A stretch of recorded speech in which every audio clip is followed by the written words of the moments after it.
Here's something I wanted to show you guys as I keep getting deeper and deeper into this water leak where we found the source of the water. But pay attention, I'm going to take a paper towel, yes, it's at nighttime again, and I'm going to show you that I'm wiping this water away, okay? So as I wipe it away, I've seen people post about the sealer from the factory, etc. Now watch. You will see the water trying to bubble up. Keep watching now. I'm going to push. You can see it bubbling. There it is. I'm not doing anything but watching it creep. And you can see the water coming more and more. Now, I'm going to put pressure on the actual base of the truck. And you see that. You can see the bubbles even more. Look at that. So that shows you the flex in the truck, which I guess is probably common. All vehicles flex. But before I started the video and I was pushing, there it goes. You hit the right spot and it just starts coming in. And you could see it. It's all around this sealer that they put on from the factory. Now obviously when they made this vehicle in 2002, this thing was not leaking water like that. So with age, flexing, now you have the sealer, I guess they call it seam sealer, that is leaking. So you can see right there, on my finger, right there, you can see right there where it's bubbling up some. The bottom line is, this will have to be dried very thoroughly, unless you got some epoxy or something that we can put in that water doesn't really affect it. But you can see the more I push, the more water I get. Now, I did wash the vehicle earlier. When I say wash it, looking for water leaks, and when I found the source of the water that was running from up above, that's the main source that got it in. Now, no disrespect to Chevrolet, obviously they've got some issues with different things in their vehicles as far as leaking over time, but I will take responsibility when it's mine. All the drains, an example, drain here, okay, there's another drain, let's see here, yes it is dark, let me find it. That drain,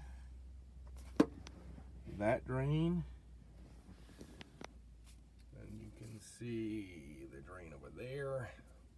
Basically, there's about 7 drains in the back of this Avalanche, okay?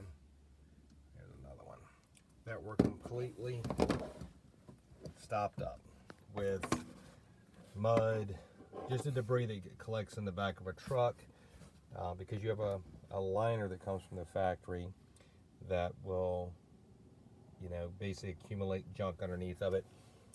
Now, the curious piece I have is if you take note of this silver piece of material here.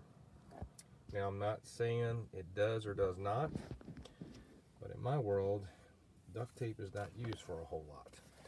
But if you notice, there's duct tape on both sides in the same exact spot. So now the General Motors use duct tape to hold this plastic trash bag type material, which is right there, you know, in place during assembly. I don't know, but I did find it odd that I don't use silver duct tape for anything in my life, and it seems like on a $40,000 vehicle, why would you be using duct tape? So very curious. A lot of things here. We're going to be taking the seats completely out. As you can see, I've got a bungee cord right here holding the carpet up, and the pad I've got towels underneath of to try to absorb some of the water. Kind of basically a waste of time, but I guess more than anything, I think it's make me feel better that I've got something absorbing it. I've got to find a star bit because General Motors uses a 6-point star bit to hold their seats in. So once I get the seats out, I will take the carpet and pad as much as I can without getting into steering stuff to get this dried. But as we all know, it's all irrelevant if the water continues to come in. So knowing that I got the source of the water leak from up above taken care of, that's great. Now that I have come back out tonight and found that I also have water coming in from the seam is concerning. So it also verifies that water, for however long this thing is leaked, is accumulated somewhere in this part of the vehicle underneath. Hence this right here I'm going to show you, which is super irritating. See the rust? Okay, see that? That's what it got me to look in to start with, and I have this on both sides. So what this tells me is I've got standing water somewhere in between the body panels on this thing, and hence this is where the water continues to run out. And as you can see, just from the time I've been talking, we've accumulated that much water, okay, and I haven't even been pushing on it. So anyway, once again, I don't do videos, but because this has been such a freaking nightmare for me and stressful in my life, I'm trying to help anybody any way I can so they know where to start. And once again, I'm very appreciative of the people that have posted their videos as well, because it seems like everybody's had a little bit of something, each one of these individual issues going on, and this is just another piece of the cake. Thanks again, guys, for watching. I hope this helps someone. God bless.